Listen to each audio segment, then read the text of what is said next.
மற்றபடிலாம் சூப்பராக இருக்குது. துலாம் ராசி நண்பர்களுக்கு மிகப்பெரிய ஒரு யோகமான வாழ்க்கை இருக்குது. அதே மாதிரி இந்த ராகு பகவான் சொல்லப்போனால் உங்கள் ராசிக்கு 5ஆம் இடத்துல இருக்கிறார். அந்த ராகு பகவான் ஏதாச்சும் பலன் இருக்கான்னு கேட்டிங்கன்னா மிகப்பெரிய ஒரு பலனும் இருக்குது.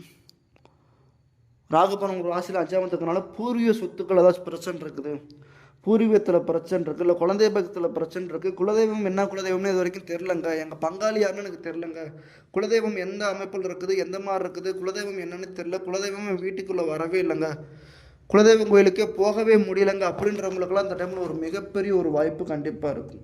குலதெய்வ பிரச்சனைகள் கிளியர் ஆகும். குலதெய்வ கோயிலுக்கு போவீங்க. உங்கள் பங்காளி யாருன்னு தெரியாமல் இருந்தால் கூட அது இந்த டைமில் தெரிய வரும். இந்த மாதிரி எல்லா விஷயமே இந்த டைம் உங்களுக்கு நடக்கும். ராசியில் 6ஆம் இடத்துக்கு சனி பகவானால் கடன் பிரச்சனை கண்டிப்பாக குறையும். எதிரிகள் வகையில் வந்த சண்டை சச்சரவுகள் குறையும், கடன் பிரச்சனை குறையும். முரண்பாக இருந்தவங்க எல்லாருமே இந்த டைமில் கொஞ்சம் விலகி போவாங்க. முட்டுக்கு ஏட்டிக்கு போட்டியாக இருந்தவங்க கொஞ்சம் சாதாரணமாக மாறுவாங்க. உங்கள் தொழிலுக்கு இடையூறாக இருந்தவங்க, பிஸ்னஸுக்கு இடையூறாக இருந்தவங்க, உங்களை போட்டியாக நினச்சிக்கிட்டு இருந்தவங்க எல்லாருமே இந்த டைமில் கொஞ்சம் அவங்க பாட்டில் அவங்க வேலையை அவங்க பாட்டில் அவங்க பார்த்துட்டு இருப்பாங்க. உங்களுக்கு ஓப்பனாக சொல்கிறேங்க, சனி பகவான் எப்படியோ, ராகு பகவான் எப்படியோ, கேது பகவான் எப்படியோ, குரு பகவானால்